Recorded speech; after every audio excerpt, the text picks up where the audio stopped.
How to start your digital marketing agency part number 2। अभी तक जिन लोगों ने भी पहला वीडियो देखा है, पार्ट नंबर 1 देखा है, उसमें से बहुत सारे लोगों ने वीडियो को लाइक किया है, कमेंट किया है कि इस सीरीज़ को कंटिन्यू रखें, इस पे और ज़्यादा वीडियोस मैं शेयर करूं। बहुत सारे लोगों ने इंस्टाग्राम पे मैसेज करके थैंक यू भी बोला है। मैं उन सब लोगों के लिए मैं उनको अपनी तरफ से थैंक यू बोलना चाहता हूं कि उन सब ने इस वीडियो को इतना पसंद किया। वो सब चाहते हैं कि मैं अपने एक्सपीरियंस से शेयर करूँ, मैं किस तरह से आपको अपनी मार्केटिंग एजेंसी बनानी है, मैं उस कंप्लीट एक प्रोसेस को बताऊं। इस वीडियो में बात करने वाले कंप्लीट वर्क स्पेस और ऑफिस के बारे में, राइट। एज अ फ्रीलांसर जब मैंने स्टार्ट किया था तो मैं अपने घर से काम करता था। मैं लैपटॉप ले लेता था, काम करता रहता था। कभी भूख लगी तो खाना खा लिया, फिर काम कम पड़ गया तो मैंने सोचा लगा सीरीज़ देख लेते हैं। सीरीज़ देख ली, नेटफ्लिक्स पे देखता रहा 1-2 घंटे, सो गया, उठा काम किया। कभी ऐसी सारी चीज़ें चल रही हैं, कभी कभी 8 घंटे 7 घंटे काम ही कर रहा हूँ, खाने का होश नहीं, किसी चीज़ का होश नहीं, दिन से कब शाम हो गई सुबह हो गई कुछ नहीं पता। देखो, ऑलमोस्ट बहुत सारे लोग इस चीज़ों से रिलेट कर रहे होंगे, राइट। अगर आप रिलेट कर रहे हो तो नीचे प्लीज़ कमेंट करके बताओ एक बार। जब हम फ्रीलांसिंग करियर में होते हैं तो बहुत सारी चीज़ें स्टेबल नहीं होती हैं, हमें भी खुद पे कॉन्फिडेंस नहीं होता है, और हम काम करते हैं मेहनत से, सब कुछ अच्छा अपना जी जान जोर लगा के सब काम करते हैं, बट हम सीरियस नहीं होते हैं कई बार, ठीक है। तो अब मैं बात करना चाहूँगा कि आपको वर्क स्पेस चाहिए कि नहीं चाहिए, एक ऑफिस चाहिए कि नहीं चाहिए। देखो, सबसे पहले तो आप ऐसे समझो, अगर आप फ्रीलांसर हो और अगर आप घर से ही काम कर रहे हो तो कोशिश करो भाई कि आप अपने एक सेटअप रेडी कराओ। जैसे कि अगर आप देख पा रहे हो, यहाँ पे मैंने अपना पहला सेटअप रेडी किया था। मेरे साथ भी सेम प्रॉब्लम थी, मैं भी ऐसे घर से काम करता, तो मैंने घर पे एक छोटा सा रूम था, इस रूम को मैंने साफ ऑफ करके सही करके मैंने यहीं पे अपनी एक टेबल सेटअप करी, जो कि मैंने अमेज़ोन से ऑर्डर करी थी। मैंने कुछ बुक्स जो मेरी इधर उधर कहीं पड़ी रहती थी उसको प्रॉपर सेटअप किया, और मैं एक जगह से बैठ के काम करने लगा। मैंने अपने एक टाइम बताया कि मैं 4 घंटे 5 घंटे एक जगह से बैठ के प्रॉपर काम करूंगा। धीमे धीमे उस टाइम को मैं बढ़ाता गया। उससे एक प्रॉपर अपने काम पे ध्यान लगाते हो, कॉन्सेंट्रेट करते हो, आपका जो फोकस है वो बढ़ जाता है। तो आपको क्या करना है, सबसे पहले अगर आप फ्रीलांसिंग को 4-5 प्रोजेक्ट कर रहे हो, आप अपने घर में ही आप देखो कि आप प्रॉपर एक जगह अपना वर्क स्पेस बनाओ कहीं पे, राइट। अगर आपके पास 5 से 6 प्रोजेक्ट है, 7 प्रोजेक्ट हैं, और आप अकेले ही काम कर रहे हो, आपके पास टीम है बट वो टीम आपकी बाहर की है, रिमोटली काम कर रहे हैं, अलग अलग लोग हैं, देखो मैं तो आपसे सजेस्ट करूंगा कि आप नियर बाय जाओ, देखो आपके आसपास कोई कोवर्किंग स्पेस है कि नहीं। मोस्टली जो कोवर्किंग स्पेसेस होते हैं 4-4,500 रुपये में आपको मिल जाते हैं। अब कोवर्किंग में फ़ायदा अच्छा ये होता है कि ये बेसिकली मैंने भी लिया था, मतलब मैं ले चुका हूँ, ये सब चीज़ों को मैं एक्सपीरियंस कर चुका हूँ, इसलिए मैं आपको बता रहा हूँ। कोवर्किंग इसलिए मुझे अच्छा लगा था कि एक तो वहाँ पे 4,500 रुपीज़ रेंट था पर मंथ का, जो कि पर सीट के अकॉर्डिंग होता है।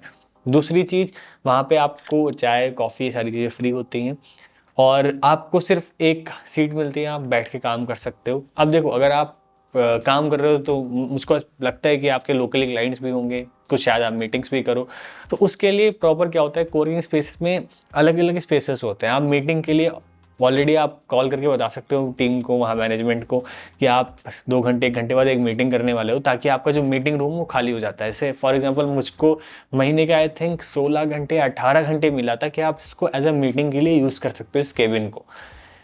तो अगर आप अकेले हो, 5-6 प्रोजेक्ट कर रहे हो, ठीक ठाक अर्न कर लेते हो, अगर 40-50 हज़ार रुपये महीने का, आप एक छोटा सा कोवर्किंग स्पेस ले लो। वो एक बिल्डिंग ब्लॉक होगा, वो आपका स्टेपिंग स्टोन होगा, जब आप अपने बड़े ऑफिस, बहुत आप जिस चीज़ को प्लान करो, एक बड़ी सी टीम, क्योंकि आप खुद एक कल्चर में जा रहे हो, आप खुद वहाँ पे बैठोगे, प्रॉपर काम करोगे, आप अच्छे से जाओ, तैयार होके जाओ, फॉर्मल्स में जाओ, सही टाइम से जाओ, सही टाइम से आओ, आप एक कल्चर डेवलप करोगे अपने अंदर, राइट। देखो, तो ये तो चीज़ हो गई। पहले मतलब फ्रीलांसर्स के लिए आपके कम प्रोजेक्ट्स हैं, आप घर से वर्क स्पेस बनाओ, आप अफोर्ड कर सकते हो अगर, और अगर आपके लोकेशन के आसपास है बहुत ज़्यादा, तो आप एक कोवर्किंग स्पेस ले सकते हो।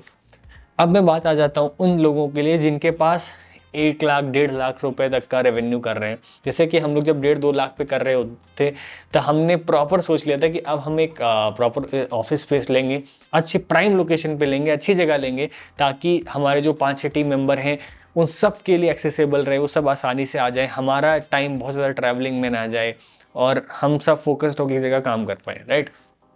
तो अगर आप सब भी अपने लिए ऑफिस ढूंढना चाहते हो तो मैं आपको सजेस्ट करूंगा कि स्टार्टिंग में आप देखो कि किस तरह से आप अपने खर्चे कम कर सकते हो। आपको कोई बहुत बड़ा फैंसी ऑफिस नहीं लेना है। आपको कुछ चीज़ों का ध्यान रखना है, चाहे आप इन चीज़ों का ध्यान रखें, लोकेशन सही होनी चाहिए, आपका ऑफिस स्पेस ठीक ठाक होना चाहिए। क्योंकि जब मैं अपने ऑफिस ढूंढ रहा था तो मैंने अपने सिटी लखनऊ में बहुत जगह ऑफिस देखा। मैंने कहीं देखा ऑलमोस्ट यहाँ पर रेंट चल रहा था उस टाइम 25-30 हज़ार रुपये पर मंथ के हिसाब से। और मुझको जो कई ज़्यादा, जब मैं घरों में ऑफिस देख रहा था तो बहुत बड़े बड़े थे। फ्लैट्स भी देख रहा था मैं कि वहाँ पे बहुत ज़्यादा किसी घर में मिल रहा है, वहाँ पे 4 रूम 5 रूम है, बट मुझको उतने ज़्यादा स्पेस की रिक्वायरमेंट नहीं थी। फिर मैंने ऑलरेडी ऐसे हमारी सिटी में जो DLF माईपैड है ऑलरेडी कमर्शियल बिल्डिंग है, कमर्शियल रेजिडेंशियल बोथ है, वहाँ पे स्टूडियो अपार्टमेंट्स हैं, राइट। तो वहाँ पे ऑलमोस्ट सारे ऑफिस हैं, मतलब वो जो बिल्डिंग है वहाँ पे ऑफिसेज ही हैं बेसिकली। तो मैंने सोचा कि यार वहीं पे ऑफिस ले लूँगा, बट वो काफ़ी प्राइम लोकेशन पे था, काफ़ी महंगा था। मुझको डर भी लग रहा था कि यार कहीं मैं इसको अफोर्ड कर पाऊँ या ना कर पाऊँ, कहीं ऐसा तो नहीं है कि मैं 1-2 महीने ऑफिस चलाऊँ फिर बंद करके वापस आ जाऊँ। मेरे अंदर एक मिसकंसेप्शन थे, मेरे मिथ्स थे जो मुझको ना रोक रहे थे कि कहीं ना कहीं मैं जो नेक्स्ट स्टेप ले रहा हूँ वो गलत ना हो जाए। मैंने अपने बहुत सारे क्लाइंट से बात करी जो अच्छे स्टेज पे थे, काफ़ी बड़ा कर रहे थे। उन सब ने मुझको सजेस्ट किया कि देखो, अगर आप आज के टाइम एक अच्छा ऑफिस स्पेस लेते हो और आप इस स्टेज पे आप आगे बढ़ रहे हो, एक स्टेप पे जा रहे हो, और इसमें अगर आप सक्सेस होते हो तो कल का आप इससे और बेटर ही जगह पे जाओगे, इससे कम पे नहीं जाने वाले हो आप, राइट। तो जो लोगों को मुझे सजेशंस मिले, मैंने भी कुछ अपनी कैलकुलेशंस बनाई, कैलकुलेटेड रिस्क लिया, और फिर मैंने एक जगह प्राइम लोकेशन पे ऑफिस लिया। हाँ, खर्चे एकदम से बढ़ गए, जो खर्चे मेरे हो रहे थे अराउंड 50,000 के, फॉर एग्जांपल, वो मेरे खर्चे सीधे 1 लाख के आसपास हो गए। क्योंकि जब एक ऑफिस स्पेस लेते हो तो एक तो ऑफिस का रेंट होता है, राइट। दूसरी चीज़ आपको देखनी पड़ती है कि उस ऑफिस में कुछ मेंटेनेंस कॉस्ट जाती है कि नहीं। सो जब भी आप ऑफिस रेंट पे लेते हो आपके खर्चे बढ़ जाते हैं।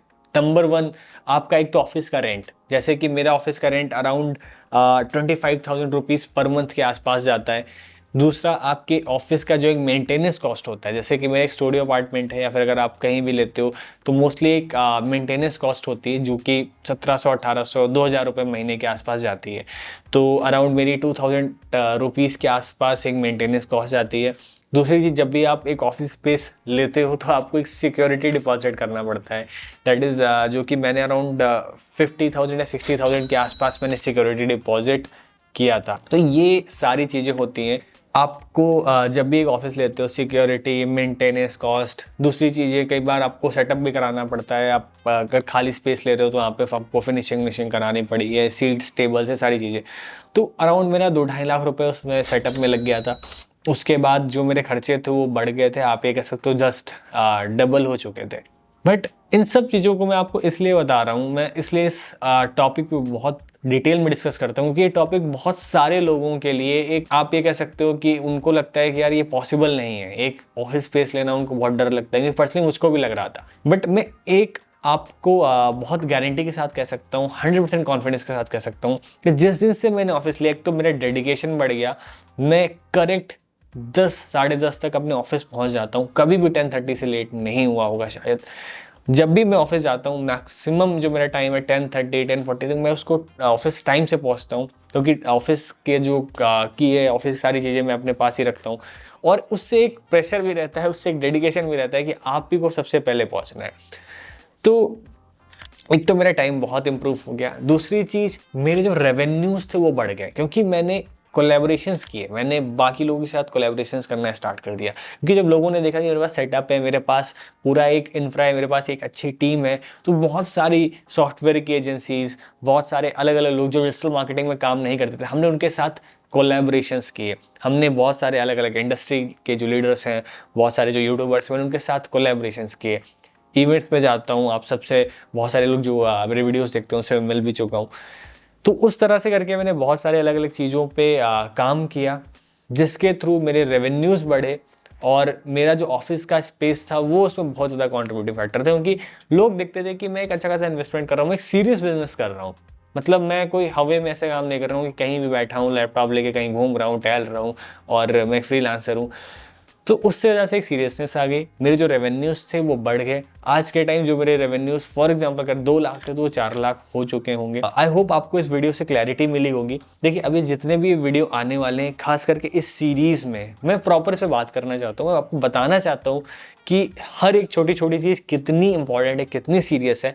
अगर आप एक प्रॉपर बिजनेस करना चाहते हो, मैं एक प्रॉपर डिजिटल मार्केटिंग एजेंसी का बिजनेस सेटअप करने की बात कर रहा हूँ, तो हर एक टॉपिक को हम ऐसे डिटेल में डिस्कस करेंगे।